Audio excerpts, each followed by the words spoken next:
கர்த்தராகிய இயேசு கிறிஸ்துவின் இனிய நாமத்தினாலே இன்றைய தினம் இந்த வேத பாட வகுப்பில் கலந்து கொண்ட ஒவ்வொருவருக்கும் ரட்சகராம் இயேசு கிறிஸ்துவின் இனிய நாமத்தினாலே வாழ்த்துக்களையும் வணக்கங்களையும் தெரிவித்துக் கொள்கிறேன். இன்றைய தினம் நமது வேத பாட வகுப்பிலே நாம் கற்றுக்கொள்ளக்கூடிய காரியம், நம்முடைய இப்பொழுது வாழ்கின்ற இந்த யுகம் கிருபையின் யுகம். கிருபையின் யுகம் யோவான் ஸ்நானகன் காலம் முதல் இயேசு கிறிஸ்துவினுடைய இரண்டாம் வருகை வரைக்கு உட்பட்ட இந்த காலகட்டம் கிருபையின் யுகம். இந்த கிருபையின் யுகத்தில் குறிப்பாக சொல்ல வேண்டுமென்றால், யோவான் ஸ்நானகன் காலத்திலிருந்து கிறிஸ்து மரித்து உயிர்த்து பரமேறுதல் வரைக்கும் ஒரு நடுவில் ஒரு கேப், நியாயப்பிரமாணத்தின் முடிவாகவும் கிருபையின் யுகத்தினுடைய ஆரம்பமாகவும் ரெண்டும் சேர்ந்து இருந்தது. பெந்தேகோஸ்தையிலிருந்து கிளியராக இரண்டாம் வருகை வரைக்கும் இந்த காலம் கிருபையின் யுகம் என்று அழைக்கப்படுகிறது. இது ஏன் கிருபையின் யுகம் என்று அழைக்கிறோம் என்றால், ஒரு சில காரியங்கள் நாம் வேதத்தில் படித்துக் கொள்ளலாம். இயேசு கிறிஸ்து மரித்து உயிர்த்து எழுந்த பின்பு 2 சீசர்களுக்கு தரிசனமானார். அவர் நடந்து போகிற போது அவங்ககிட்ட கேட்டுட்டு இருந்தாரு, நீங்க என்ன பேசுறீங்க அப்படின்னா, என்ன ஊர்ல நடந்தது ஒன்றும் தெரியாதாயா அப்படின்னு அவங்க கேட்டாங்க. என்னன்னு கேட்டாரு. நசரேனாகிய இயேசுவை தான், ஒரு வாக்கிலும் செய்கையிலும் வல்லமை உள்ளவராக இருந்தார். இஸ்ரவேல் அவர் தான் ரட்சிப்பாரை நாங்கள் நம்பியிருந்தோம், ஆனால் அவரை சிலுவையில் அரைஞ்சு கொண்டுட்டாங்க அப்படின்னு. அப்பொழுது இயேசு கிறிஸ்து அவருடைய வார்த்தைகளை சிலவற்றை அவர்களுக்கு சொல்ல ஆரம்பித்தார். அதில் லூக்கா 24 விசேஷமாக ஒரு வசனம், 26வது வசனம், 26, 27, கிறிஸ்து இவ்விதமாக பாடுபடவும் தமது மகிமையில் பிரவேசிக்கவும் வேண்டியதில்லையா என்று சொல்லி, மோசே முதலிய சகல தீர்க்கதரிசிகளும் எழுதின வாக்கியங்கள் எல்லாவற்றிலும் தம்மை குறித்து சொல்லியவைகளை அவர்களுக்கு விவரித்து காண்பித்தார். அந்த 2 சீசர்கள் சொல்லுகிற போது, இந்த ஏற்பாடுகள் எல்லாம் சங்கீதங்களிலும் தீர்க்கதரிசிகளிலும் வேத வாக்கியங்களே என்னை குறித்து எழுதியிருக்குதே அப்படின்னு சொன்னார். அதற்கப்புறம் அன்று இரவே எல்லா சீசர்களும் அமர்ந்திருக்கிற போது அவர்கள் மத்தியில் அவர்களுக்கு தரிசனமாகினார். அப்போது அவங்க கொஞ்சம் பயப்படுற போது, உங்களுக்கு சமாதானம் என்று கூறி, ஏன் கலங்குறீங்க, நான் தான் அறியும்படியாக என் கையும் காலையும் தொட்டு பாருங்க அப்படின்னு சொல்றாரு.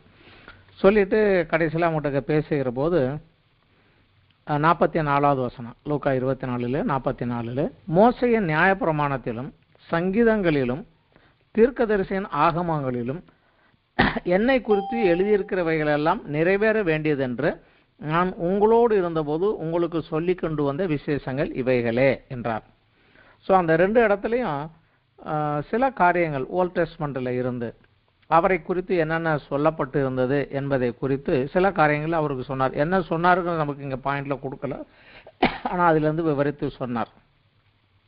நமக்கும் இந்த புதிய உடன்படிக்கையை கற்றுக்கொள்ள வேண்டும் என்றால் அந்த ஓல்ட் டெஸ்ட்மென்ட்ல உள்ள சில காரியங்களை படித்தா தான் நமக்கு சரியாக வரும். இதில் சில காரியங்களை படிக்கலாம். சங்கீதங்களில் அவரை குறித்து குறிப்பாக பல காரியங்கள் கொடுக்கப்பட்டிருக்கிறது. சில சங்கீதங்கள் மாத்திரம் நம்ம சொல்லலாம். இப்போ ஒன்று வாசிக்க முடியாது, டைம் கிடையாது. சங்கீதம் 2, சங்கீதம் 45, சங்கீதம் 72, சங்கீதம் 110, இந்த 4மே அவருடைய அரசாட்சி, அவருடைய ஆளுகை எப்படி இருக்கும் என்று, அவர் ஆளுகிறவராக வருகிற போது எப்படி இருப்பார், அவர் ஆளுகை எப்படி இருக்கும் என்பதை குறித்து அந்த சங்கீதங்கள் எல்லாம் அதை குறித்து சொல்லுகிறது. அதே போல சங்கீதம் 21, சங்கீதம் 22, சங்கீதம் 69 பூமியிலே அவர் படப்போகிற பாடுகளை குறித்து, அவர் பட வேண்டிய பாடுகளை குறித்து சொல்லியிருக்குது. அந்த பாடுகள் எல்லாம் கிட்டத்தட்ட அவர் சிலுவை மரணத்துக்கு முன்னதாகவே அவருடைய வாழ்க்கையிலே நிறைவேறுது. நம்ம அந்த சிலுவை பாடுகள் படிக்கிற போது நமக்கு அதை படிச்சிருக்கிறோம், அது தெரியும். விசேஷமாக சங்கீதம் 110 ஒரு காரியம் அவரை குறித்து சொல்லப்படுகிறது. சங்கீதம் 110, அந்த ஒரு சங்கீதம் மாத்திரம் நம்ம கொஞ்சம் படித்து பார்க்கலாம்.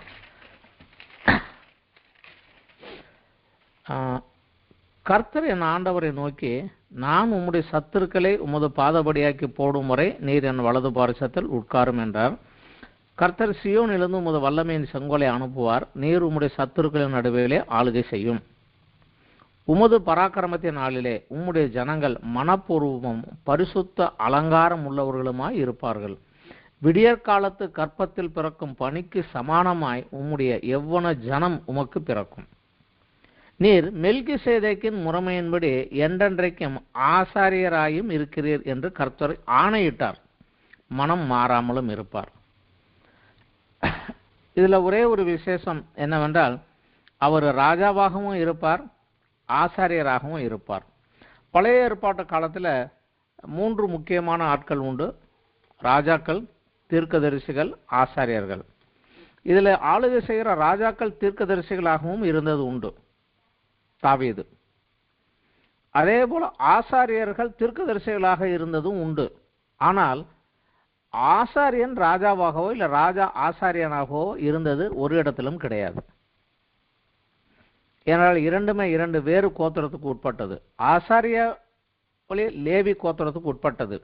அதிலே ஆரம்பத்திலே தேவன் ஒரு எச்சரிப்பை கொடுக்கிறார்: இந்த ஆசாரியை பணியை செய்ய உடன்படுகின்ற அந்நியன் எவனும், லேவியன் அல்லாத எவனாக இருந்தாலும் உள்ளே வந்தான் அவன் கொலை செய்யப்பட வேண்டும் அப்படின்னு கட்டளை கொடுக்கிறார். ஆனால் யூதா வம்சத்துல தான் ஆளுகை வருகிறது. ஆனால் அதுவும் கூட பிற்காலத்தில் நம்ம போன கிளாஸ்ல படித்தோம், அவருடைய கடைசி சந்ததியான ஒருவன் தவறு செய்ததினாலே தாவீதின் சிங்காசனத்தில் உட்காரக்கூடியவன் ஒருவன் அவனுக்கு இருக்க மாட்டான் என்று சபிக்கப்பட்ட அந்த தாவீதின் வம்சம் சபிக்கப்பட்டு போனது. ஆனால் ஆண்டவர் தம்முடைய ஞானத்தினாலே சாபத்தையும் நிவர்த்தி பண்ணி வாக்குத்தத்தத்தையும் பூர்த்தி பண்ணினார். அவர் அற்புதமானவர். அவருடைய கிரியைகள்லாம் மிகவும் நம்முடைய மனதுக்கு அப்பாற்பட்டவைகள்.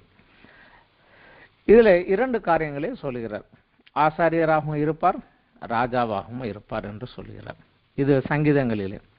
தீர்க்கதரிசிகள் ஆகமத்திலே ஏசாயா அவரை குறித்து ஜாஸ்தியாக சொல்லியிருக்கிறார். ஏசாயாவிலே அவரை குறித்து அநேக காரியங்கள் சொல்லப்பட்டிருக்கிறது. என்றால் ஏசாயாவுடைய காலத்திலே இஸ்ரவேல் தேசம் 4 ராஜாக்கள் காலத்திலே அவர் தீர்க்க தரிசன ஊழியத்தை செய்தார். அந்த தேசம் கொஞ்சம் கொஞ்சமாக சீர்கெட்டு போய் தேவ பக்தியிலுமாயே வாழ்க்கை நெறிமுறையிலும் முறைகட்டு போய் தேவ கட்டளைகளுக்கு விரோதமாக போகக்கூடிய ஒரு கட்டளத்திலே அவர் மூலமாக தேவன் அநேக எச்சரிப்புகளை அந்த தேசத்துக்கு கொடுத்து கொண்டே வந்தார். அப்படி கொடுத்து கொண்டு வருகிற போதே இதை ஆளக்கூடிய இன்னொருவர் வருவார் என்பதை குறித்து தேவன் குறிப்பாக சில காரியங்கள் ஏசாயா தீர்க்கதரிசனம் மூலமாக அங்கங்கே கொஞ்சம் கொஞ்சமாக கொடுத்து கொண்டே வந்தார். உதாரணத்துக்கு ஏசாயா 11வது அத்தியாயத்திலே 1-2 வசனங்களிலே, ஈசா என்னும் அடிமரத்திலிருந்து ஒரு துளிர் தோன்றி அவன் வேர்களிலிருந்து ஒரு கிளை எழும்பி செழிக்கும்.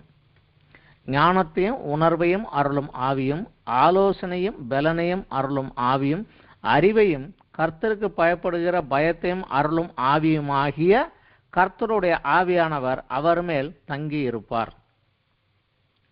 பரிசுத்த ஆவியானவர் அவர் மேல் தங்கி இருப்பார். ஈசா என்பது நமக்கு எல்லாருக்கும் தெரியும், தாவீதினுடைய தகப்பனுடைய பேர் ஈசாய். அதனால தாவீதின் வம்சம் என்பதே ஒரு மாறுதலாக ஈசா என்ற அடிமரத்திலே ஒரு துளிர் எழும்பி வரும் என்று இப்படியாக ஒருவர் வருவார் என்று சொல்லப்பட்டிருக்குது.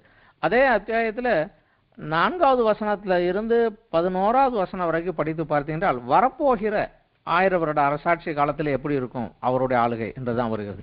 முதலாவது அவர் வருகிற போது முதல் வருகையில் இப்படி இருப்பார். ஆனால் 2வது வருகை, இது 2 சேர்த்து தான் தீர்க்க தரிசனங்களே வருது. முதலாம் வருகை 2ஆம் வருகை 2 சேர்த்தே தான் வருகிறது. நாம் அதை கொஞ்சம் பிரித்து பார்க்க வேண்டியது நம்ம இடைப்பட்ட காலத்தில் இருக்கிறனால நமக்கு அது வசதி. அந்த காலத்தில் இருந்தவங்களுக்கு அது முடியல. இதற்கு அடுத்தபடியாக ஏசாயாவுடைய 42வது சங்கீதத்திலே 42வது அத்தியாயத்திலே விசேஷமாக ஏசாயா 42வது அத்தியாயத்திலிருந்து 53வது அத்தியாயம் வரைக்கும் இந்த குறிப்பிட்ட இந்த பகுதி மேசியாவை குறித்த கர்த்தர் என் தாசன் என் தாசன் என் தாசன் என்ற அவரை குறித்து வெளிப்படுத்த வெளிப்பாடுகள் தான் இந்த 42லிருந்து 53 வரைக்கும் உள்ள 11 அத்தியாயங்களும் கூறுகிறது. இந்த 42ல் அவர் ஆரம்பிக்கிற போது எப்படி ஆரம்பிக்கிறார்? 1வது வசனத்திலே, இதோ நான் ஆதரிக்கிற என் தாசன், நான் தெரிந்து கொண்டவரும் என் ஆத்மாவுக்கு பிரியமானவரும் இவரே, என் ஆவியை அவர் மேல் அமர பண்ணினேன், அவர் புறஜாதிகளுக்கு நியாயத்தை வெளிப்படுத்துவார் என்று சொல்லுகிறார். அவர் அப்படியே சொல்லிக்கொண்டே வருகிற போதே 6-7 வசனங்களிலே நீர் குருடருடைய கண்களை திறக்கவும் கட்டுண்டவர்களை காவலிலிருந்தும் இருளிலிருந்தும் விடுவிக்கவும் சிறைச்சாலையிலிருந்து விடுவிக்கவும் கர்த்தராகிய நான் நீதியின்படி உம்மை அழைத்து உம்முடைய கையை பிடித்து உம்மை தற்காத்து உம்மை ஜனத்திற்கு உடன்படிக்கையாகவும் ஜாதிகளுக்கு ஒளியாகவும் வைக்கிறேன் என்று சொல்கிறார். 2 காரியங்கள் இதில். என் ஆவியை அவர் மேல் அமர பண்ணுவேன், அவர் புறஜாதிகளுக்கு, இஸ்ரவேலர்களுக்குள்ளாக மாத்திரம் கிடையாது, புறஜாதியாதர்களுக்கும் நியாயத்தை வெளிப்படுத்துவார். 7வது வசனத்திலே உம்மை ஜனத்திற்கு உடன்படிக்கையாகவும், உம்மைத்தான் உடன்படிக்கையாக வைப்பேன் அப்படிங்கிறார். அவர்தான் நியாயப்பிரமாணத்தில் உடன்படிக்கை எழுதி கொடுக்கப்பட்டது, கற்பலகைகள் எழுதப்பட்டது, கையில் எழுதி கொடுத்து பெரிய புஸ்தகமாக எழுதி கொடுத்து நியாயப்பிரமாண புஸ்தகமாக எழுதி கொடுத்து வைக்கப்பட்டது. ஆனால் இங்கே அப்படியாக அல்ல, உண்மையே உடன்படிக்கையாக நான் ஏற்படுத்துவேன் அப்படின்னு சொல்றாருங்க. இதே போல 49வது அத்தியாயத்தில் ஏசாயா 49ல் கிட்டத்தட்ட பிதாவாகிய தேவனுக்கும் இயேசுவுக்கும் இடையிலே நடக்கக்கூடிய ஒரு டிஸ்கஷன் போல இந்த ஒரு பகுதியை தீர்க்க தரிசனமாக வெளிப்படுத்தி இருக்கிறார் பரிசுத்த ஆவியானவர். 49வது அத்தியாயத்தில் ஏசாயா 49 1வது வசனத்திலிருந்து தீவுகளே எனக்கு செவி கொடுங்கள், தூரத்தில் இருக்கிற ஜனங்களை கவனியுங்கள். தாயின் கற்பத்திலிருந்தது முதல் கர்த்தர் என்னை அழைத்து நான் என் தாயின் வயிற்றில் இருக்கையில் என் நாமத்தை பிரஸ்தாபப்படுத்தினார். நமக்கு எல்லாருக்கும் எல்லாத்தையும் ஒரு பிறக்க முன்னாடியே அவருக்கு என்ன பேர் வைன்னு சொல்லித்தான் வச்சார். 2வது வசனம் அவர் என் வாயை கூர்மையான பட்டயமாக்கி தமது கரத்தின் நிழலினால் என்னை மறைத்து என்னை துலக்கமான அம்பாக்கி என்னை தமது அம்பரா துணியிலே மூடி வைத்தார். அவர் என்னை நோக்கி நீ என் தாசன் இஸ்ரவேலே, நான் உன்னில் மகிமைப்படுவேன் என்றார். இப்போது கிறிஸ்து அவருக்கு பதில் சொல்லுகிறார். அதற்கு நான் விருதாவாய் உழைக்கிறேன், வீணும் வியர்த்தமுமாய் என் பலனை செலவழிக்கிறேன், ஆகிலும் என் நியாயம் கர்த்தரிடத்திலும் என் பலன் என் தேவனிடத்திலும் இருக்கிறது என்று சொன்னேன். யாக்கோவை தம்மிடத்தில் திருப்பும்படி நான் தாயின் கற்பத்தில் இருந்தது முதல் கர்த்தர் தமக்கு தாசனாக என்னை உருவாக்கினார். இஸ்ரவேலோ சேராதே போகிறது, ஆகிலும் கர்த்தருடைய பார்வையில் கனமடைவேன், என் தேவன் என் பலனாய் இருப்பார் என்று சொல்கிறார். அதாவது அவர் என்ன காரியம் சொன்னாரோ அதை செய்கிறேன், ஆனால் யாக்கோபோ இஸ்ரவேலோ வரவே மாட்டேங்குதே அப்படிங்கிறார். நம்ம எல்லாருக்குமே நன்றாக தெரியும், இயேசு கிறிஸ்து கடைசியாக எருசலேமில் பவனி போகும் முன்னாடி எருசலேமே எருசலேமே, கோழி தன் குஞ்சுகளை கூட்டுக்குள் சேர்த்து அணைக்க முடியும், எத்தனையோ தரம் உன்னை நான் காத்துக்கொள்ள விருப்பப்பட்டேன், ஆனால் நீயோ வராமல் போய்விட்டாய் என்று கண்ணீர் விட்டு அழுது கொண்டு போனார். அதே இதுதான் இங்கேயும் சொல்லுகிறது. இப்பொழுது 6வது வசனத்திலிருந்து பிதாவாகிய தேவன் அவருக்கு ஒரு பதில் கொடுக்கிறார். யாக்கோபின் கோத்திரங்களை எழுப்பவும் இஸ்ரவேலில் காக்கப்பட்டவர்களை திருப்பவும் நீர் எனக்கு தாசனாய் இருப்பது அற்ப காரியமாயிருக்கிறது. நீர் பூமியின் கடைசி பரியந்தமும் என்னுடைய ரட்சிப்பாய் இருக்கும்படி உம்மை ஜாதிகளுக்கு ஒளியாக வைப்பேன் என்கிறார். வெறும் இஸ்ரவேலுக்காக மாத்திரம் நான் அனுப்பல, முழு உலகத்துக்கும் நீ ரட்சிப்பாக, பூமியின் கடைசி பரியந்தம் என்னுடைய ரட்சிப்பாய் இருக்கும்படி உன்னை ஜாதிகளுக்கு ஒளியாக வைப்பேன் என்கிறார். பின்னும் 8, 9வது வசனங்களே பார்க்கலாம். பின்னும் கர்த்தர் அனுக்கிரக காலத்திலே நான் உனக்கு செவி கொடுத்து இரட்சணிய நாளிலே உமக்கு உதவி செய்தேன். நீர் பூமியை சீர்படுத்தி பாழாய் கிடக்கிற இடங்களை சுதந்திரிக்க பண்ணவும், கட்டுண்டவர்கள் நோக்கி புறப்பட்டு போங்கள் என்றும் இருளில் இருக்கிறவர்கள் நோக்கி வெளிப்படுங்கள் என்று சொல்லவும் நான் உம்மை காப்பாற்றி உம்மை ஜனங்களுக்கு உடன்படிக்கையாக ஏற்படுத்துவேன். திரும்பவும் சொல்லுகிறாரு, உன்னைத்தான் நான் உடன்படிக்கையாக வைப்பேன் அப்படின்னு சொல்லுகிறார். அந்த புதிய உடன்படிக்கை அப்படிங்கிறது நீதான் அப்படிங்கிற மாதிரி அங்கே சொல்லிக்கிட்டே வர்றாரு. அடுத்தபடியாக ஏசாயா 53வது சங்கீதம் நம்ம எல்லாருக்கும் அநேகமாக வாசித்த பகுதி தான், அடிக்கடி வாசித்த ஒரு பகுதி தான். அதில் கடைசி காலத்தில் அவர் படப்போகிற பாடு, சிலுவையில் படப்போகிற பாடுகள், கஷ்டங்கள் எல்லாம் அதில் அநேக காரியங்கள் வருகிறது. அந்த முழு அத்தியாயத்தையும் வாசித்தாலுமே நல்லா தான் இருக்கும். ஆனாலும் சில காரியங்கள் 10, 11, 12 கர்த்தரோ அவரை நொறுக்க சித்தமாகி அவரை பாடுகளுக்கு உட்படுத்தினார். அவருடைய ஆத்மா தன்னை குற்ற நிவாரண பலியாக ஒப்பு கொடுக்கும் போது அவர் தமது சந்ததியை கண்டு நீடித்த நாளாய் இருப்பார். கர்த்தருக்கு சித்தமானது அவர் கையினால் வாய்க்கும். குற்ற நிவாரண பலியாக ஒப்பு கொடுத்துட்டா அது துண்டு துண்டா வெட்டி போட்டு எரிச்சிருவாங்க, அதுக்கு உயிர் போயிடும். ஆனால் இங்கே சொல்லிக்கிறாங்க, அவருடைய ஆத்மா தன்னை குற்ற நிவாரண வழியாக ஒப்பு கொடுக்கும்போது அவர் தமது சந்ததியை கண்டு நீடித்த நாளாக இருப்பார். அதுக்கப்புறம் அவருடைய சந்ததி தொடரும், அதை பார்த்து கொண்டு நீடித்த நாளாக அவர் இருப்பார் அப்படின்னு சொல்லுகிறது. 11வது வசனம், அவர் தமது ஆத்ம வருத்தத்தின் பலனை கண்டு திருப்தி ஆவார். என் தாசனாகிய நீதிபரர் தம்மை பற்றும் அறிவினால் அநேகரை நீதிமான்கள் ஆக்குவார். அவர்களுடைய அக்கிரமங்களே தாமே சுமந்து கொள்வார். அவரை அறிகிற அறிவு, கிறிஸ்துவை அறிகிற அறிவினாலே அநேகர் நீதிமான் ஆக்கப்படுவார்கள். காரணம், அவர்களுடைய அக்கிரமம் பாவங்களையெல்லாம் அவர் சுமந்து கொண்டு அந்த பாவ மன்னிப்பாகிய விடுதலையை அவர்களுக்கு கொடுப்பார். 12வது வசனம், அவர் தம்முடைய ஆத்துமாவை மரணத்தில் ஊற்றி அக்கிரமக்காரரில் ஒருவராக எண்ணப்பட்டு அநேகருடைய பாவத்தை தாமே சுமந்து அக்கிரமக்காரருக்காக வேண்டிக் கொண்டது நிமித்தம் அநேகரை அவருக்கு பங்காக கொடுப்பேன்.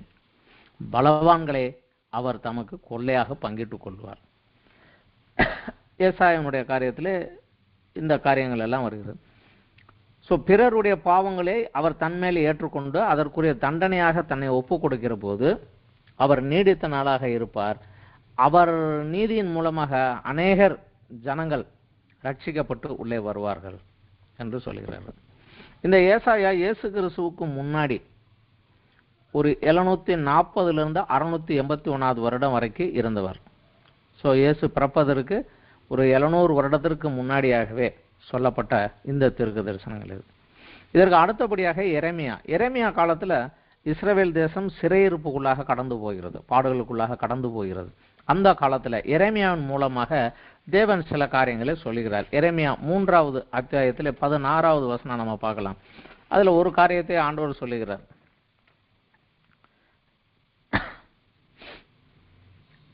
16வது வசனம், அதாவது தேசம் தீட்டுப்பட்டுருச்சு, நீங்கள் சிறையிருப்புக்குள்ளே போவீங்க, திருப்பி வருவீங்க அந்த நாட்களிலே என்று சொல்லி அந்த காரியத்தை குறித்து சொல்லி வருகிறாரு. நீங்கள் தேசத்திலே பெருகி பழுகுகிற அந்நாட்களிலே அவர்கள் கர்த்தருடைய உடன்படிக்கை பெட்டி என்று இனி சொல்லுவதில்லை. அது அவர்கள் மனதில் எழும்புவதும் இல்லை, அது அவர்கள் நினைவில் வருவதும் இல்லை, அதை குறித்து விசாரிப்பதும் இல்லை, அது இனி செப்பனிடப்படுவதும் இல்லை என்று கர்த்தர் சொல்லுகிறார். அந்த பழைய உடன்படிக்கை பெட்டியை குறித்து சொல்லுகிறார்.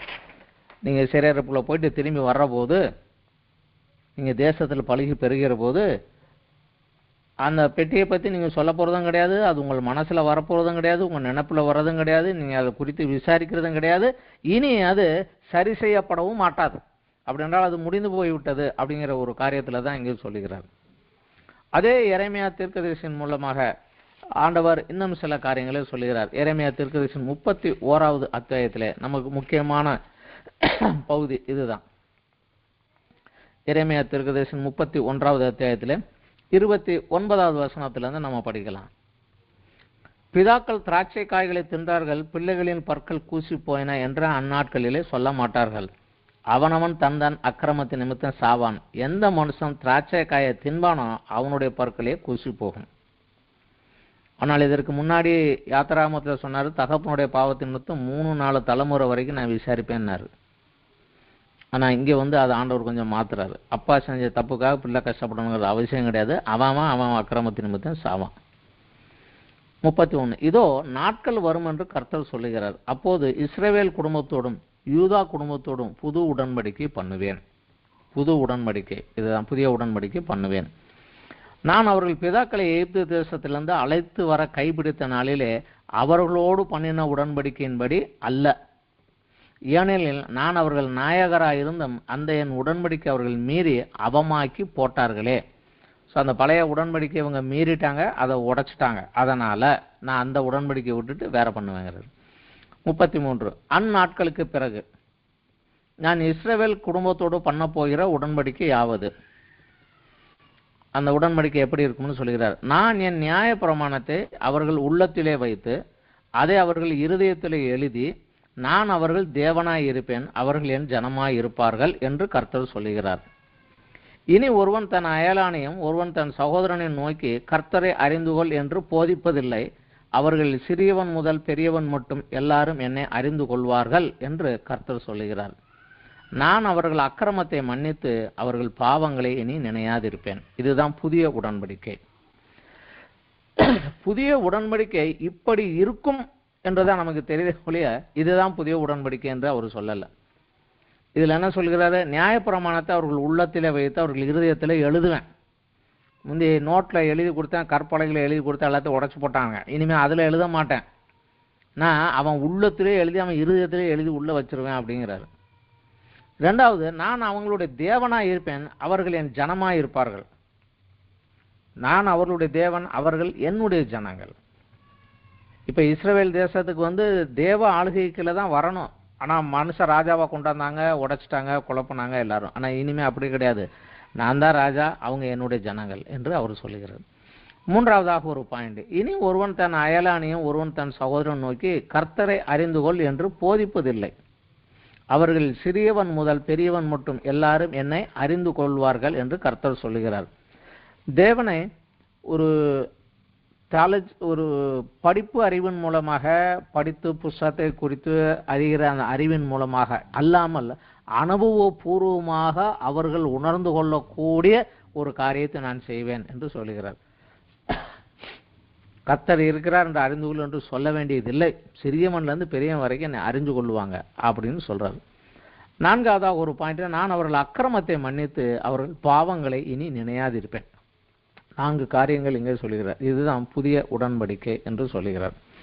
இந்த புதிய உடன்படிக்கையில ஒரு விசேஷம் என்ன என்றால், இது ஒவ்வொரு இண்டிவிஜுவலோடு பண்ணக்கூடிய ஒரு உடன்படிக்கையாக வருகிறது. இது பழைய நியாயப்பிரமாணத்தை போல ஒரு தேசத்தோடு,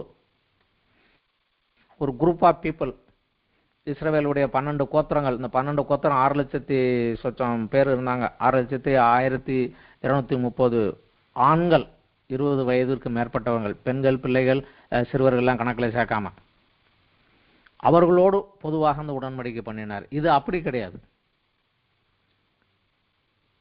இண்டிவிஜுவலா ஒவ்வொருவோடு பண்ணக்கூடிய, இது இண்டிவிஜுவல் பர்சனோட தான் இது டீல் ஆகுது இந்த கவர்னண்ட்.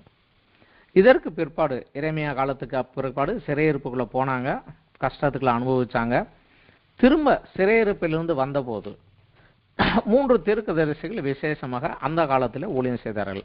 ஹாகாய் தீர்க்கதரிசி, சகரியா தீர்க்கதரிசி, மல்கியா தீர்க்கதரிசி. இவர்கள் தான் அந்த இஸ்ரவேல் வரலாற்றினுடைய கடைசி காலகட்டத்தினுடைய தீர்க்கதரிசிகள். சிறையிருப்பிலிருந்து திரும்பி வந்து அந்த தேசத்தில் ஆலயத்தை கட்டி எழுப்புகிற போது இருந்த தீர்க்கதரிசிகள்.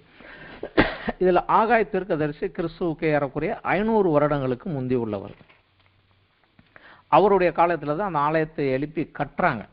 ஆலயத்தை கட்டணும் அப்படிங்கிறாங்க.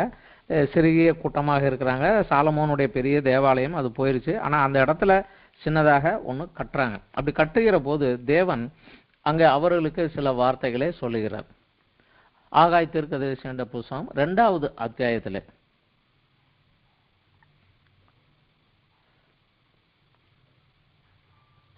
6-7 வசனங்கள் நம்ம படிக்கலாம். இதுக்கு போக முன்னாடி 2வது அத்தியாயத்தில் 3வது வசனம் படிக்கலாம். 3-4. இந்த ஆலயத்தின் முந்தின மகிமையை கண்டவர்களில் உங்களுக்குள்ளே மீந்தி இருக்கிறவர்கள் யார்? இது இப்போது உங்களுக்கு எப்படி காண்கிறது? அதற்கு இது உங்கள் பார்வையில் ஒன்றும் இல்லாதது போல காண்கிறது அல்லவா அப்படின்னு கேட்கிறார். பழைய ஆலயத்தை பார்த்தவங்கள இன்னைக்கு உயிரோடு இருக்கிறாங்கப்பா, அந்த ஆலயத்துக்கும் இதையும் பார்த்தா இது ஒண்ணுமே இல்லைங்கிற போல தானே இருக்குது, ஆனாலும் நான் உங்க கூட இருக்கிறேன்னு செய்யுங்கன்னு சொல்லிட்டு அதுல 7வது வசனத்துல ஒரு காரியத்தை சொல்லுகிறார். சகல ஜாதிகளையும் அசைய பண்ணுவேன், சகல ஜாதிகளாலும் விரும்பப்பட்டவர் வருவார், இந்த ஆலயத்தை மகிமையினாலே நிறைய பண்ணுவேன் என்று சேனைகளின் கர்த்தர் சொல்லுகிறார். 9வது வசனம், முந்தின ஆலயத்தின் மகிமையை பார்க்கலாம் இந்த பிந்தின ஆலயத்தின் மகிமை பெரியதா இருக்கும் என்று சேனைகளின் கர்த்தர் சொல்லுகிறார், இவ்விடத்திலே சமாதானத்தை கட்டளையிடுவேன் என்று சேனைகளின் கர்த்தர் உரைக்கிறார் என்று சொல்லுகிறார். முந்தின ஆலயத்தை காட்டிலும் பிந்தின ஆலயம் மகிமையாக இருக்குங்கிறார். என்றால் முந்தின ஆலயத்தில் உடன்படிக்கை பெட்டியின் மேலு கிருபாசனமும் ஒரு அடையாளமாக தான் இருந்தது. ஆனா இப்ப கிருபையை கொண்டு உடன்படிக்கை கொண்டு ஜீவனுள்ள ஒருவராக கடந்து உள்ள வரப்போகிறார். அதை காட்டிலும் இது மகிமையா இருக்கும் என்பதை ஒரு குறிப்பாக சொன்னார். அன்னைக்கு அவங்களுக்கும் புரியல, பின்னாடி நிறைய பேருக்கும் அது புரியல தான். பின்னாடி வருகிற போது அவருடைய காலகட்டத்திலே ஆலயத்தை எடுத்து கட்டிக்கிட்டு இருக்கிறாங்க. அப்பொழுது சகரியா தீர்க்கதரிசிக்கு தேவன் அநேக வெளிப்பாடுகளை கொடுக்கிறார். அதே காலகட்டத்தை சேர்ந்தவங்க தான் அவங்க 2 பேரும். அந்த சகரியா தீர்க்கதரிசிக்கு கொடுத்த காரியங்கள்ல முக்கியமானது அதற்கு முன்னாடி இஸ்ரவேல் தேசத்தை ராஜாக்கள் ஆட்சி செய்தார்கள். சிறையிருப்புல போய் திரும்பி வந்ததுக்கு அப்புறம் ராஜாக்கள் ஆட்சி கிடையாது. அப்ப ஜனங்களை ஆளுகிறவர் யார், அவர்களை வழிநடத்தவர்கள் யார் என்கிற போது ஆசாரியன் தான் இனிமே வழிநடத்துவான் என்பதை ஒரு குறிப்பாக மறைமுகமாக ஆண்டவர் கொடுக்கிறார். அப்பொழுது யோசுவா தான் பிரதான ஆசாரியனாக இருக்கிறார். அப்பொழுது அவர் சகரியா 3வது அத்தியாயத்துல ஒரு தரிசனத்தை காண்கிறார். தேவனுக்கு முன்னாடி யோசுவா நிற்கிறார். சாத்தான் அவனுக்கு விரோதம் செய்ய வலது பக்கத்தில் நிற்கிறான். அப்போது கர்த்தர் சாத்தானை நோக்கி சொல்கிறாரு, இவன் கொல்லியிலிருந்து அக்கினிலிருந்து தப்பிக்கப்பட்ட கொல்லி அல்லவோ அப்படின்னு சொல்கிறாரு. யோசுவாவோ அழுக்கு வஸ்திரம் தரித்தவனாக நின்று கொண்டிருந்தான். அப்போது அவனுக்கு முன்னாடி நிற்கிறவர்கள் சொல்லி, இவன் மேல அழுக்கு வஸ்திரத்தை எடுத்து போடுங்க அப்படின்னு சொல்லிட்டு, பாரு, உன் அழுக்கு வஸ்திரத்தை நீக்க செய்து உனக்கு சிறந்த வஸ்திரத்தை தரிப்பித்தேன். இந்த சிரசின் மேல் சுத்தமான பாகையை வைப்பார்களாக. பாகை என்பது கிரீடம். கிரீடம் ஆளுகிறவனுக்குரியது தான். ஆளுகையை கொடுப்பார்களாக என்பதை போல கொடுக்குறாங்க. சொல்லிட்டு 6வது வசனத்திலிருந்து நம்ம படிக்கலாம். சகரியா 3:6. கர்த்தருடைய தூதன் யோசுவாவுக்கு சாட்சியாக, சேனைகளின் கர்த்தர் உரைக்கிறது என்னவென்றால், நீ என் வழிகளில் நடந்து என் காவலை காத்தால் நீ என் ஆலயத்தில் நியாயம் விசாரிப்பாய், என் பிரகாரங்களையும் காவல் காப்பாய். இங்கு நிற்கிறவர்களுக்குள்ளே உலாவுகிறதுக்கு இடம் நான் உனக்கு கட்டளையிட்டேன். ஸோ நீதான் இனிமே எல்லாத்தையும் நியாயம் விசாரிக்கணும், நீ தான் எல்லாத்துக்கும் மேல ஆளுகை செய்யணும், காவல் காப்பாய் என்று சொல்லிட்டு கீழே சொல்லுகிறார். அதை சொல்ற போதே சொல்லுகிறார், இப்போது பிரதான ஆசாரியன் யோசுவாவை நீ கேள், உனக்கு முன்பாக உட்கார்ந்து இருக்கிற உன் தோழர்களும் கேட்க கடவர்கள், இவர்கள் அடையாளமாயிருக்கிற புருஷர், இதோ கிளை எண்ணப்பட்டவராகி என் தாசனை நான் வரப்பண்ணுவேன். ஸோ இப்போ நீ வச்சிருக்க ஒழிய இன்னொருத்தர் வருவார், அது வரைக்கும் தான் அப்படிங்கிறத நான் சொல்றாரு. இதோ நான் யோசுவாவுக்கு முன்பாக வைத்த கல், இந்த ஒரு கல்லின் மேல் 7 கண்களும் வைக்கப்பட்டு இருக்கிறது. இதோ நான் அதன் சித்திர வேலையை நிறைவேற்றி இந்த தேசத்திலே அக்கிரமத்தை ஒரே நாளிலே நீக்கி போடுவேன் என்று சேனைகளின் கர்த்தர் சொல்லுகிறார். கிறிஸ்து சிலுவையிலே முழு உலகத்தின் பாவத்திற்காக அதை செலுத்தின போதுதான் அக்கிரமம், தேசத்தினுடைய அக்கிரமம், முழு உலகத்தின் அக்கிரமம் அன்று நீக்கி போடப்பட்டது. ஆனால் திரும்ப சொல்லுகிற, கிளை எண்ணப்பட்டவராகிய என் தாசனை நான் வரப்பண்ணுவேன் அப்படின்னு அங்க முதலில் சொல்லிடுறாரு. இதற்கு பின்னாடி 6வது அத்தியாயத்தில், சகரியா 6வது அத்தியாயத்தில் பாபிலோன்ல இருந்து ஆளுங்க வர்றாங்க. அங்கேருந்து காணிக்கைகள் கொண்டு கொடுக்குறாங்க. அந்த காணிக்கைகளை வாங்கி கொண்டு சகரியா தீர்க்கதரிசிக்கு தேவனுடைய வார்த்தை வருகிறது. 9வது வசனம், 6வது அத்தியாயம் 9லிருந்து நாம படிக்கலாம். பின்பு கர்த்தருடைய வார்த்தை எனக்கு உண்டாகியவர், சிறையிருப்பின் மனுஷராகிய எல்தாயும் தொபியாவும் யோதாயாவும் பாபிலோனிலிருந்து வந்திருக்கும் அந்நாளில் நீ போய் செப்பனியாவின் குமாரனாகிய யோசியாவின் வீட்டுக்குள்ளே பிரவேசித்து அங்கே அவர்கள் கையில் வெள்ளியும் பொன்னையும் வாங்கி கிரீடங்களை செய்வித்து யோத்சதாக்கின் குமாரனாகிய யோசுவா என்னும் பிரதான ஆசாரியனுடைய சிரசிலே வைத்து, முன்னாடி தரிசனத்தில் காண்பித்தார், பாகையை தலையில வைங்கன்னு. இங்க அவன் கொண்டு வந்திருக்கிறான், அதை கிரீடத்தை செஞ்சு வை அப்படிங்கிறார். இப்பொழுது அவனோடு சொல்ல வேண்டியது என்னவென்றால், சேனைகளின் கர்த்தர் உரைக்கிறதாவது, இதோ ஒரு புருஷன், அவருடைய நாமம் கிளை எனப்படும், அவர் தம்முடைய ஸ்தானத்திலிருந்து முளைத்து எழும்பி கர்த்தருடைய ஆலயத்தை கட்டுவார். அவரே கர்த்தருடைய ஆலயத்தை கட்டுவார். அவர் மகிமை பொருந்தினவராய் தம்முடைய சிங்காசனத்தின் மேல் வீற்றிருந்து ஆளுகை செய்வார். தம்முடைய சிங்காசனத்தின் மேல் ஆசாரியராயும் இருப்பார். இவ்விரண்டின் நடுவாக சமாதானத்தின் ஆலோசனை விளங்கும் அப்படிங்கிறார். அவன் ராஜாவாகவும் இருப்பார், ஆசாரியராகவும் இருப்பார் என்பது திரும்பவும் ஒருக்க இங்கே அவர் மூலமாக திட்டவட்டமாக சொல்லுகிறார். இதற்கு முந்தின காலத்திலே ஆசாரியராகவும் ராஜாவாகவும் இருந்தவங்க யாருமே கிடையாது. ஒரே ஒரு ராஜா தேவனுக்கு தூபம் காட்டுவதற்காக உள்ளே போனான். ஆண்டவருக்கு ரொம்ப பிரியமான ஒரு மனுஷன் தான். இவன் துணிச்சலா உள்ளே போனான். போன உடனே குஷ்ரோகம் அவனை வெளியே விரட்டி விட்டாங்க. பழைய ஏற்பாடு சட்டத்தில் இருக்கிறது.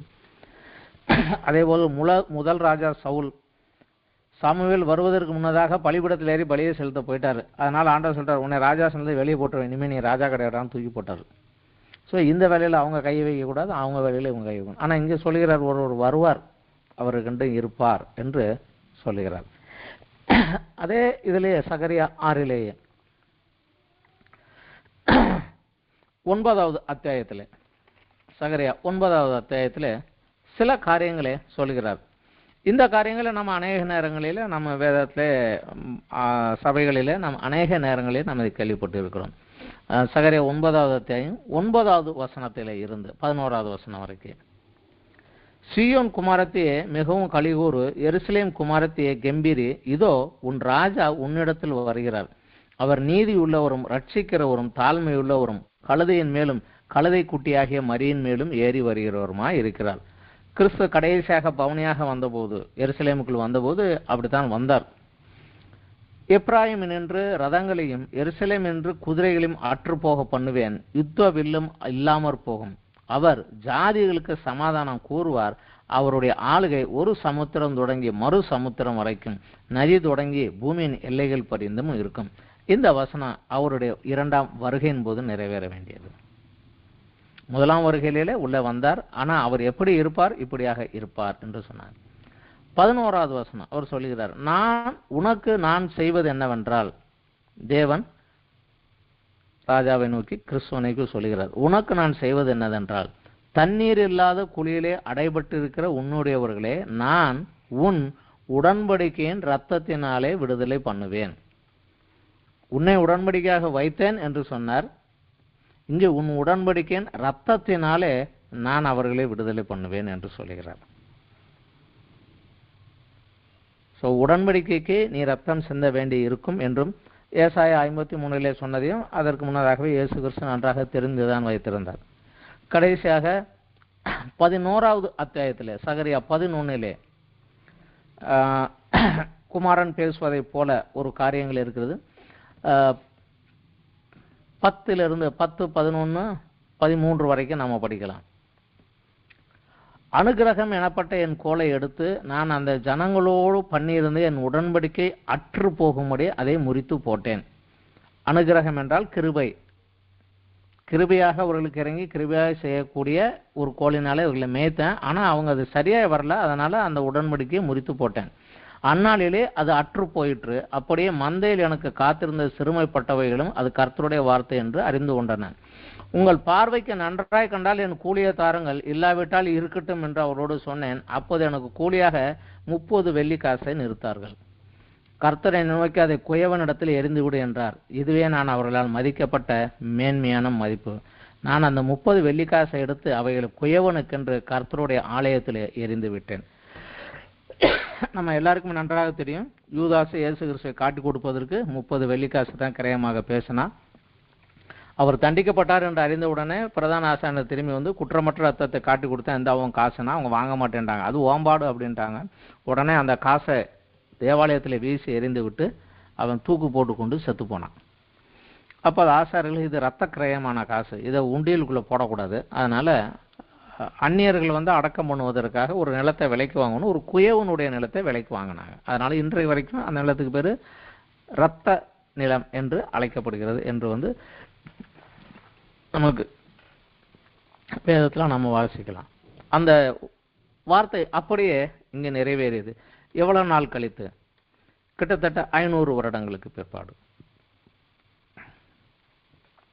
இதற்கு அடுத்தபடியாக கடைசியாக வந்த ஒரு தீர்க்கதரிசி, மல்கியா தீர்க்கதரிசி. அவருக்கு அப்புறம் தேவன் பேசவே இல்லை, 400 வருடங்கள் பேசவே இல்லை. கிறிஸ்து வருகிற வரைக்கும் 400 வருடங்கள் எந்த தீர்க்கதரிசியும் எழும்பவும் இல்லை, எந்த தீர்க்கதரிசியும் ஜனங்களுக்கு ஒன்றும் உரைக்கவும் இல்லை. இந்த மல்கியா தீர்க்கதரிசி ஒரு காரியத்தை சொல்லுகிறார். அத்தியாயம் 3 மல்கியா 3 மல்கியா வாசித்து பார்த்தால் அவர் ஆசாரியர்களையும் லேவியர்களையும் தான் தேவன் வந்து குறை சொல்லி, நீங்க இப்படிலாம் தப்பு பண்ணீங்க, இப்படிலாம் தப்பு பண்ணீங்கன்னா அவங்கள திட்டுறாரு. அதுல வருகிற போது ஒரே காரியத்தை எழுதுகிறார். அத்தியாயம் 3 1, 2 வார்த்தைகள் படிக்கலாம். இதோ நான் என் தூதனை அனுப்புவேன், அவன் எனக்கு முன்பாய் போய் வழியை ஆயத்தம் பண்ணுவான். அது யார் என்று நமக்கு எல்லாருக்கும் தெரியும், யோவான் ஸ்நானகன். அப்பொழுது நீங்கள் தேடுகிற ஆண்டவரும் நீங்கள் விரும்புகிற உடன்படிக்கையின் தூதனுமானவர் தம்முடைய ஆலயத்திற்கு தீவிரமாய் வருவார். இதோ வருகிறார் என்று சேனைகளின் கர்த்தர் சொல்லுகிறார். அவர் வர்றது ரொம்ப சமீபத்தில் வந்து சீக்கிரம் வந்துருவார் அப்படிங்கிற மாதிரி சொல்லுகிறார். ஆனாலும் அவர் வரும் நாளை சகிப்பவன் யார்? அவர் வெளிப்படுகையிலே நிலை நிற்பவன் யார்? அவர் புடமிடுகிறனுடைய அக்னியைப் போலவும் வண்ணாருடைய சவுக்காரத்தைப் போலவும் இருப்பார். அவர் உட்கார்ந்து வெள்ளியை புடமிட்டு சுத்திகரித்து கொண்டிருப்பார். லேவியின் புத்திரரை சுத்திகரித்து அவர்கள் கர்த்தருடையவர்களாய் இருக்க முடிக்கும் நீதியாய் காணிக்கை செலுத்த முடியாகும் அவர்களை பொன்னை போலவும் வெள்ளியை போலவும் புடமிடுவார். இதை லேவியர்கள் யாரும் மனசுல வச்சிருக்கிற மாதிரி தெரியல. ஆனா இயேசுனுடைய வாழ்க்கையில் ஒரு சமாரிய பெண் இந்த கேள்வி கேட்டா. தாகத்து குடிக்க போகிற போது அவர் சொன்னபோது அவ இயேசு கிட்ட சொல்றாரு, மேசியா வருவார்னு எனக்கு தெரியும், அவர் வரைகிற போது எங்களுக்கு இதையெல்லாம் சொல்லி கொடுப்பாரு அப்படிங்கிற. உன்னோடு பேசுகிற நான் தான் அவர் அப்படின்னு அவர் சொன்ன உடனே தான் அவள் ஆச்சரியத்தோட ஊருக்குள்ளே ஓடி போய், நான் ஒரு மனிதனை சந்தித்த மேசியாவை வந்து பாருங்கன்னு எல்லாரையும் ஒரு ஊரையே கூட்டிட்டு வந்தான். அவர்களுக்கு இருந்த ஒரு அறிவு. ஆனால் இந்த வேத பாரகர்களுக்கோ இவர்களுக்கோ அந்த காலங்கள் இல்லை. இந்த காரியங்கள் ஏற்கனவே வேதத்திலே தீர்க்கதரிசிகள் மூலமாக சங்கீதங்கள் மூலமாக இப்படியாக இது மாறும் என்று தேவன் முன்னதாகவே கொடுக்கப்பட்டிருந்த ஒரு காரியங்கள் தான் இது. இயேசுவும் வந்தபோது அவர் சொல்லுகிறார், மத்தேயு 5:17-18 நியாயப்பிரமாணத்தை அழிக்க அல்ல நிறைவேற்றவே வந்தேன் அப்படிங்கிறார். அப்புறம் 7:12 சொல்லுகிறாரு, பிறர் உங்களுக்கு என்ன செய்ய வேண்டும் என்று விரும்புகிறீர்களோ அதை நீங்கள் செய்யுங்கள், இதுதான் நியாயப்பிரமாணம் அப்படிங்கிறாரு. அதே மத்தேயு 22 உன் பிதாவாகிய தேவனிடத்தில் முழு இருதயத்தோடும் முழு பலத்தோடும் முழு அன்போடும் நீ அன்பு கூறுவாயாக. இதற்கு ஒப்பாய் இருக்கக்கூடிய 2ஆம் கற்பனை, நீ உன்னை நேசிப்பதுள்ள பிறரிடத்திலும் அன்பு கூறுவாயாக. இவ்விரண்டு கற்பனைகளிலும் நியாயப்பிரமாணம் முழுமையும் தீர்க்கதரிசனங்களும் அடங்கிவிட்டது என்று சொல்லுகிறார். நியாயப்பிரமாணத்தை முறிக்கல, நியாயப்பிரமாணத்தை நிறைவேற்றுவதற்கே வந்தேன் என்று சொல்லுகிறார். இந்த காரியங்களை நாம் இன்னும் தெளிவாக விளங்கிக் கொள்ள வேண்டுமென்றால் வேதத்திலே நம்ம படிக்க வேண்டிய பகுதி கொஞ்சம் அதிகம் உண்டு.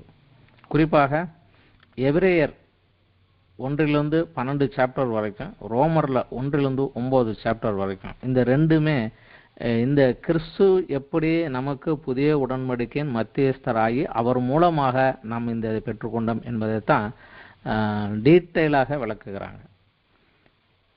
ரோமர் 1-9 அத்தியாயம் வரைக்கும் மெதுவா நிதானமா படிச்சா அதுல இதுதான் இருக்கு. எபிரேயர் 1-12 அத்தியாயம் வரைக்கும் கிறிஸ்து எப்படி புதிய உடன்படிக்கையின் மத்தியஸ்தரானார் என்றுதான் சொல்லியிருக்கு. இயேசு கிறிஸ்துவும் தான் காட்டி கொடுக்கிற ராத்திரிக்கு முன்னால மத்தேயு 26, 26, 28 வசனங்களில் நம்ம பார்க்கலாம். அவர் தன்னை காட்டி கொடுப்பதற்கு முன்னதாக அந்த நாளிலே அவர் தன்னுடைய சரீரத்தை எடுத்துக்கொண்டு 26வது வசனம், 26வது அத்தியாயம் 26, 27, 28 வசனம் படிக்கலாம். அவர்கள் போஜனம் பண்ணுகையில் இயேசு அப்பத்தை எடுத்து ஆசீர்வதித்து அதை பிட்டு சீசர்களுக்கு கொடுத்து, நீங்கள் வாங்கி புசியுங்கள், இது என்னுடைய சரீரமாய் இருக்கிறது என்றார். பின்பு பாத்திரத்தை எடுத்து ஸ்தோத்திரம் பண்ணி அவர்கள் கொடுத்து, நீங்கள் எல்லாரும் இதிலே பானம் பண்ணுங்கள், இது பாவ மன்னிப்பு உண்டாகும்படி அநேகருக்காக சிந்தப்படுகிற புதிய உடன்படிக்கைக்குரிய என்னுடைய இரத்தமாய் இருக்கிறது என்று சொன்னார். நான் உங்களுக்காக ஒரு புதிய உடன்படிக்கையை பண்ணணும், அதை பண்றதுக்காக நான் ரத்தம் சிந்தி தான் பண்ண வேண்டும், இது என்னுடைய ரத்தமாய் இருக்கிறது. இந்த புதிய உடன்படிக்கையில என்னோடு நீங்களும் இடைப்பட்டவர்கள் என்பதற்காக என்னுடைய சரீரத்தையும் என்னுடைய ரத்தத்தில் நீங்கள் பங்கெடுத்துக் கொள்ளுங்கள், அந்த ஆசீர்வாதத்தை பெற்றுக்கொள்ளுங்கள் என்று சொல்லி கொடுக்கிறார். நம்ம சபைகளிலெல்லாம் கம்யூனியன் சர்வீஸுக்கு முன்னாடி, பிரபு போஜனத்துக்கு முன்னாடி 1 கொரிந்தியர் 11வது அத்தியாயத்திலிருந்து எடுத்து படிப்பாங்க. அந்த 1 கொரிந்தியர் 11வது அத்தியாயத்தில் அந்த விவரங்கள் எழுதுனது பவுல். ஆனால் பவுல் அதை எழுதுகிற போது அவர் எப்படியாக எழுதுகிறார் என்றால், ஏனென்றால் இயேசு கிறிஸ்துவோடு இருந்தபோது அவர் உடன் இருந்தவர் அல்ல, இயேசு கிறிஸ்துவோடு இருந்தவர் அல்ல. அதனால சபைக்கு இதை கட்டளையாக எடுக்கிற போது அவர் சொல்லுகிறாரு, 1 கொரிந்தியர் 11வது அத்தியாயத்தில் 23வது வசனத்திலிருந்து, நான் உங்களுக்கு ஒப்புவித்ததை கர்த்தரிடத்தில் பெற்றுக்கொண்டேன், என்னவெனில் கர்த்தராகிய இயேசு தாமே. அதாவது நான் சொல்ற அந்த காரியத்துல அன்னைக்கு நாங்க இல்லை, ஆனா நான் இயேசு கிட்ட கேட்டு இதை கற்றுக்கொண்டேன் அப்படிங்கிறார். கர்த்தரிடத்தில் பெற்றுக்கொண்டேன், ஏனென்றால் கர்த்தராகிய இயேசு தாமே காட்டி கொடுக்கப்பட்ட அன்ற ராத்திரியில அப்பத்தை எடுத்து ஸ்தோத்திரம் பண்ணி அதை பிட்டு, நீங்கள் வாங்கி புசியுங்கள், இது உங்களுக்காக பிற்கப்படுகிற என்னுடைய சரீரமா இருக்கிறது, என்னை நினைவு கூறும்படி இதை செய்யுங்கள் என்றார். உங்களுக்கு பதிலாக ஒப்பு கொடுக்கப்படுகிற ஒரு சரீரம், தவறு செய்து நீ தண்டிக்கப்படுகிறது, உனக்கு பதிலாக கொடுக்கப்படுகிற ஒரு சரீரம் என்று சொல்லுகிறார். போஜனம் பண்ணின பின்பு அவர்கள் அந்தபடியே பாத்திரத்தை எடுத்து, இந்த பாத்திரம் என் இரத்தத்தினாலாகிய புதிய உடன்படிக்கையாக இருக்கிறது, நீங்கள் இதை பானம் பண்ணும் போதெல்லாம் என்னை நினைவு கூறும்படி இதை செய்யுங்கள் என்று சொன்னார். எனவே கர்த்தர் வருமளவும் அவருடைய மரணத்தை நினைவு கூறுகிறோம். எனக்காக அவர் மரித்தார் என்பதை அந்த சரீரத்தில் அப்பத்திலும் பங்கெடுக்கிற போதெல்லாம் நாம் அதில் நினைவு கூறுகிறோம் என்பதை அவர் அதில் வெளிச்சமாக சொல்லுகிறார். அதில் இன்னும் சில காரியங்கள் எல்லாம் சொல்லிட்டு வர்றார். அது மெதுவாக ஒவ்வொரு காரியங்களும் பார்க்கலாம். ஆனால் விசேஷமாக எபிரேயரிலே நாம் இந்த காரியத்தை குறித்து சில காரியங்களை மாத்திரம் படிக்கலாம். எபிரேயர் நீங்கள் வீட்டில் உட்கார்ந்து மெதுவாக படித்து பார்த்தீங்கன்னா ரொம்ப நல்லது. எபிரேயர் 9வது அத்தியாயத்தில் 11வது வசனத்திலிருந்து 11லிருந்து 15 வரைக்கும் கிறிஸ்துவானர் வரப்போகிற நன்மைக்குரிய பிரதான ஆசாரியராய் வெளிப்பட்டு கையினால் செய்யப்பட்டதாகிய இந்த சிருஷ்டி சம்பந்தமான கூடாரத்தின் வழியாக அல்ல, பெரியதும் உத்தமமான கூடாரத்தின் வழியாகவும் வெள்ளாட்டுக்கடா இளங்காலை இவைகளுடைய ரத்தத்தினாலே அல்ல, தம்முடைய சொந்த ரத்தத்தினாலும் ஒரே தரம் மகா பரிசுத்த ஸ்தலத்திலே பிரவேசித்து நித்திய மீட்பை உண்டு பண்ணினார். அது எப்படி எனில், காலை வெள்ளாட்டுக்கடா இவைகளின் ரத்தமும் தீட்டுப்பட்டவர்கள் மேல் தெளிக்கப்பட்ட கடாரின் சாம்பலும் சரீர சுத்தி உண்டாக்கும்படி பரிசுத்தப்படுத்துமானால், நித்திய ஆவியினாலே தம்மை தாமே பழுதற்ற பலியாக தேவனுக்கு ஒப்பு கொடுத்த கிறிஸ்துவனுடைய ரத்தம் ஜீவனுள்ள தேவனுக்கு ஊழியம் செய்வதற்கு உங்கள் மனச்சாட்சிகளை செத்த கிரியைகளார சுத்திகரிப்பது எவ்வளவு நிச்சயம். ஆகையால் முதலாம் உடன்படிக்கையின் காலத்தில் நடந்த அக்கிரமங்களை நிவர்த்தி செய்யும் பொருட்டு அவர் மரணம் அடைந்து அழைக்கப்பட்டவர்கள் வாக்குத்தத்தம் பண்ணப்பட்ட நித்திய சுதந்திரத்தை அடைந்து கொள்வதற்காக புதிய உடன்படிக்கையின் மத்தியஸ்தராக இருக்கிறார். அடுத்த 2 வசனங்கள் கூட படிக்கலாம். ஏனென்றால் எங்கு மரண சாசனம் உண்டோ அங்கு அந்த சாசனத்தை எழுதினுடைய மரணமும் உண்டாக வேண்டும். எப்படி என்றால், மரணம் உண்டான பின்பே மரண சாசனம் உறுதிப்படுத்தப்படும். அதனால தான் புதிய ஏற்பாடு இந்த புத்தகத்துக்கு கிரேக்க பாஷையில் உயில் பில் என்கிற பேர் தான் கொடுத்துருக்குறாங்க. அந்தபடி முதலாம் உடன்படிக்கையும் ரத்தம் இல்லாமல் பிரதிஷ்டை பண்ணப்படவில்லை. ரத்தம் சிந்ததில் இல்லாமல் பாவ மன்னிப்பு இல்லை. 22வது வசனம் சொல்லுகிறது, நியாயப்பிரமாணத்தின்படி கொஞ்சம் குறைய எல்லாம் ரத்தத்தினாலே சுத்திகரிக்கப்படும், ரத்தம் சிந்ததில் இல்லாமல் மன்னிப்பு உண்டாகாது. பவுல் நமக்கு இதை கொலேசியர் நிருபத்தில் எழுதுகிற போது நமக்கு இதை ஒரு மாதிரியாக எழுதுகிறார். கொலேசியர் நிருபத்திலே நல்ல சிறப்பாகவே இருக்கு. 2வது அத்தியாயத்திலே 12வது வசனம், ஞான ஸ்நானத்தினாலே அவரோடு கூட அடக்கம் பண்ணப்பட்டவர்களாகவும் அதிலே அவரை மரித்தோரிலிருந்து எழுப்பின தேவனுடைய செயலின் மேலுள்ள விசுவாசத்தினாலே அவரோடு கூட எழுந்தவர்களாகவும் இருக்கிறீர்கள் என்கிறார். ஞான ஸ்நானத்தினாலே இந்த உடன்படிக்கையிலே நம்மை இணைத்துக் கொள்கிறோம். அதுதான் சொல்லுங்க, ஞானஸ்நானத்தினாலே அவரோடு கூட அடக்கம் பண்ணப்பட்டவர்களாகவும் செத்து போனவர்களாகவும் அதில் அவரை மரித்தோரிலிருந்து எழுப்பின தேவனுடைய செயலின் மேல் உள்ள விசுவாசத்தினாலே அவரோடு கூட எழுந்தவர்களாகவும் இருக்கிறீர்கள் என்கிறார் இந்த 12வது வசனத்தில். அதே இதில் 3வது அத்தியாயத்திலே 1, 2, 3, 4 வசனங்கள், நீங்கள் கிறிஸ்துவுடன் கூட எழுந்தது உண்டானால், அதாவது ஞானஸ்நானத்தில், ஞானஸ்நானம் என்றால் என்னவென்று தெரிந்து நீங்கள் அந்த உடன்படிக்கையில் கை வைத்து என் பழைய பாவ சுபாவத்திற்கும் என் பழைய இதற்கும் என்னுடைய பழைய பாவங்களுக்காகவும் கிறிஸ்து எனக்காக பலியானார் என்பதை விசுவாசித்து நான் அவரை என் இரட்சகராக என் கர்த்தராக என்றால் என் எஜமானாக ஏற்றுக்கொண்டு இனி நான் பாவம் செய்யாமல் அவர் சொன்னபடி வாழ்வேன், அவருடைய பிரமாணத்திற்கு உட்பட்டு நான் வாழ்வேன் என்று கிறிஸ்துவோடு ஒரு உடன்படிக்கை பண்ணி பழைய மனிதன் மரித்து போய்விட்டான், இனி நான் புதிய மனிதன் என்று அவர் மேல் உள்ள செயலினாலே கிறிஸ்துவோடு கூட அந்த ஞானஸ்தானத்தில் உடன்படிக்கை செய்து நீங்கள் உட்பட்டது உண்டானால், அதுதான் சொல்லுகிறாரு, நீங்கள் கிறிஸ்துவுடன் கூட எழுந்தது உண்டானால் கிறிஸ்து தேவனுடைய வலது வாரிசத்தில் வீட்டிற்கும் இடத்தில் உள்ள மேலானவைகளை தேடுங்கள். நீ அங்கே செத்து போயிட்டு உயிரோடு எந்திரிச்சிட்டா அவருடைய சித்தம் செய்வதற்கு, அப்பா நீ போகிற இடம் அங்க உள்ள மேலானதை தேடு, பூமியில் உள்ளவைகள் அல்ல மேலானவைகளையே நாடுங்கள். ஏனென்றால் நீங்கள் மரித்தீர்கள், உங்கள் ஜீவன் கிறிஸ்துவுடனே தேவனுக்குள்ளாக மறைந்திருக்கிறது. நம்முடைய ஜீவனாகிய கிறிஸ்து வெளிப்படும் போது நீங்களும் அவரோடு கூட மகிமையிலே வெளிப்படுவீர்கள் என்று சொல்லுகிறார். எப்பொழுது நான் ஞானஸ்நானம் எடுத்தனோ அப்பொழுது நான் மரித்து போய்விட்டேன். உதாரணத்துக்காக ஒரு மனிதனுக்குள்ள ஒரு குழந்தை பிறக்க வேண்டும் என்றால் தகப்பனிடத்திலிருந்து ஜீவனும் தாயிடத்திலிருந்து சரீரத்தையும் பெற்று வெளியே வரும். ஆனால் ஞானஸ்நானத்தில் நான் உள்ள போகிற போது இந்த சத்தியத்தை சரியாக உணர்ந்தவனாக, இந்த சத்தியத்தின்படியாக உடன்படிக்கை செய்து நான் ஞானஸ்நானத்தில் போகிற போது என் தகப்பனிடத்திலிருந்து நான் பெற்ற அந்த ஜீவன், அந்த பாவ பண்ணின அந்த ஒரு ஜீவன் மரித்து போய் கிறிஸ்துவோடு கூட போய் தேவனிடத்தில், தேவன் தான் ஜீவன் கொடுத்தார், அவர்கிட்ட போயிருச்சு. இப்ப நான் உள்ள போயிட்டேன். நான் எழுந்த போது எனக்குள்ளே இருக்கிற ஜீவன் கிறிஸ்துவனுடைய ஜீவன், கிறிஸ்துவனுடைய ஜீவன் எனக்குள்ளாக இருக்கிறது. அதனால தான் பவுல் எபேசு சபைக்கு எழுதுகிற போது, விசுவாசத்தினாலே கிறிஸ்து உங்கள் ஆத்மாவில் வாசமாயிருக்கும்படியே நான் உங்களுக்காக வேண்டிக் கொள்கிறேன் என்று சொல்லுகிறார். கிறிஸ்து தான் உள்ள இருக்கிறார். யோவான் சுவிசேஷன் யோவான் சொல்லுகிறார் 1 யோவான் 5:11-12 குமாரனை உடையவன் ஜீவனை உடையவன் என்று சொல்லுகிறார். 1 யோவான் 5வது அத்தியாயத்திலே 11-12 தேவன் நமக்கு நித்திய ஜீவனை தந்திருக்கிறார், அந்த ஜீவன் அவருடைய குமாரனில் இருக்கிறது என்பதே அந்த சாட்சியம். குமாரனை உடையவன் ஜீவனை உடையவன், தேவனுடைய குமாரன் இல்லாதவன் ஜீவன் இல்லாதவன்.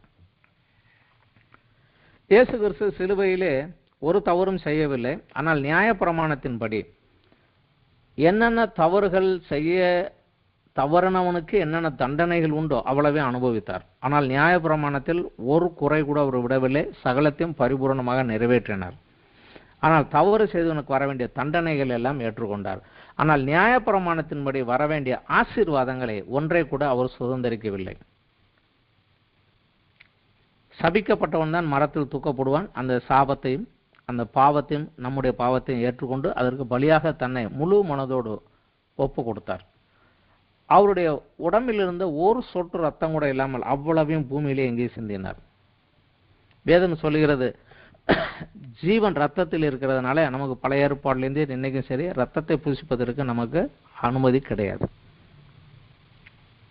அதனுடைய ஜீவன் ரத்தத்தில் இருக்கிறனால அதை நீ பூசிக்காதே என்று சொல்லப்பட்டது.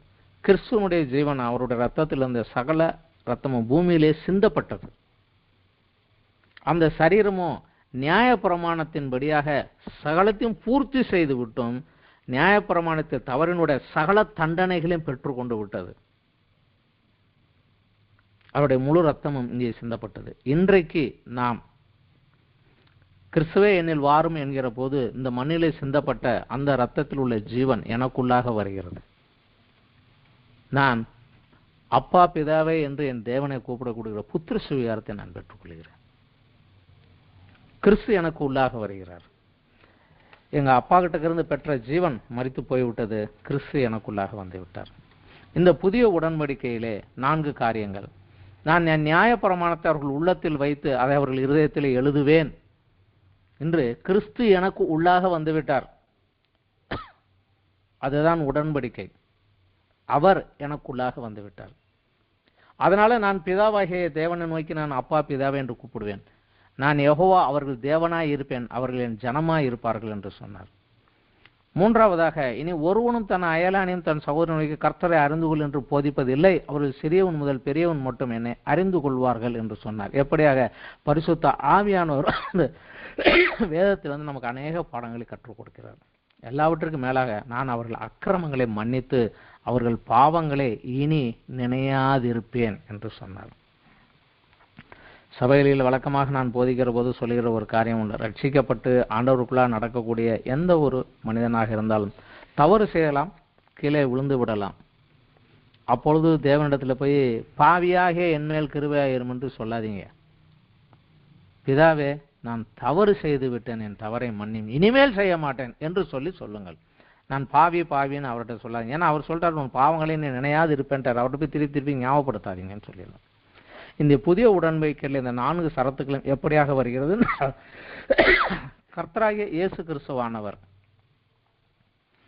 ஆதாம் பாவம் செய்து சாபத்திற்கு உட்பட்ட போது தேவன் கிருபையாக வாக்குத்தத்தம் செய்த மீட்பாகிய ஸ்திரீயின் வித்தாக ஆபிரகாமின் தாவீதின் வம்சத்தில் பிறந்து மனுஷகுமாரனாக பரிசுத்தமாக நியாயப்பிரமாணத்தின் எல்லா கட்டளையும் நிறைவேற்றி பாவம் செய்த மனுக்குலத்திற்கு பதிலாக ஆதாமின் சந்ததிக்கு பதிலாக, இஸ்ரவேலருக்காக மாத்திரமல்ல, ஆதாமின் முழு சந்ததிக்கு பதிலாக தன்னை கல்வாரி சிலுவையிலே பலியாக ஒப்பு கொடுத்து தன் ஜீவனை ஈந்ததினாலே, அவர் சிந்திய இரத்தத்தினாலே இந்த புதிய உடன்படிக்கை உறுதி செய்யப்பட்டு அதனுடைய ஆசீர்வாதம், மீட்பு ஆதாமின் சந்ததியான இஸ்ரவேல் புறஜாதியார் எல்லாருக்குமே வந்தது. எந்த ஒரு மனுஷனும் எந்த ஒரு மனுஷியும் இயேசு கிறிஸ்து தன் பாவங்களுக்கு பரிகாரமாக சிலுவையில் மரித்தார் என்று விசுவாசித்து அவரை தன் சொந்த இரட்சகராக ஏற்றுக்கொள்ளும் போது அவனது பாவங்களாலும் அக்கிரமங்களினாலும் மரித்து போன ஆவி உயிர்த்து மறுபிறப்பை பெற்றுக்கொள்கிறது. தேவனே அப்பா பிதாவே என்று கூப்பிடக்கூடிய புத்திர சுவிகார உரிமையை அவன் பெற்றுக்கொள்கிறான். உலக நியமத்திற்கும் சுயத்திற்கும் மரித்து தேவனுடைய பிள்ளையாக வாழ கிறிஸ்துவை கர்த்தராக ஏற்றுக்கொண்டு, கர்த்தர் என்றால் எஜமான், நீர் சொல்லும் நான் அதன்படி நடப்பேன் என்று, கிறிஸ்து சொன்னவைகளை ஏற்று நடப்பேன் என்று ஞான ஸ்நானத்தினாலே தேவனோடு இந்த உடன்படிக்கையில் தன்னை அவன் இணைத்துக் கொள்ளும் போது தேவன் வாக்கு பண்ணின பரிசுத்த ஆவியானவரை தேற்றரவாளனாக பெற்றுக்கொள்கிறான். பரிசுத்த ஆவியானவர் குறித்து நாம் ஏற்கனவே படித்திருப்போம். அவர் கொடுக்கப்பட்டவனுடைய முக்கிய நோக்கமே நம்ம இன்னும் பரிசுத்தப்படுத்தவும், சகல சத்தியத்துக்குள்ள நம்மளை வழிநடத்தவும், கிறிஸ்து சொன்னவையில் நமக்கு ஞாபகப்படுத்தி எழுப்பி கொடுத்தவும், பாவத்தை குறித்தும் நியாயத்தை குறித்தும் நியாய தீர்ப்பை குறித்தும் கண்டித்து உணர்த்தவும். இந்த காரியங்களுக்காக கொடுக்கிறார். அவர் எனக்குள்ளாக வந்து தேற்றரவாளனாக இருந்து என்னை எழுப்பி கொண்டு வருகிறார். பரிசுத்த ஆவியானவர் எனக்குள் இருந்து தேவ வல்லமையால் ஆத்மாவை பலப்படுத்தி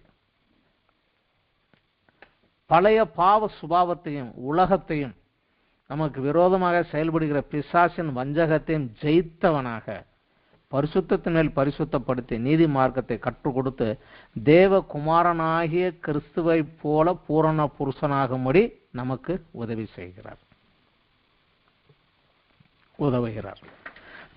இதில் பரிசுத்த ஆவியானவருடைய உதவி எதற்கு என்பதை நாம் சரியாக தெரிந்து கொண்டு அதில் நாம் வளர்ந்து போனால் நமக்கு அநேக காரியங்களை அவர் கற்றுக் கொடுத்து வேதத்தின் மறைபொருள்களை வெளிப்படுத்துவார்.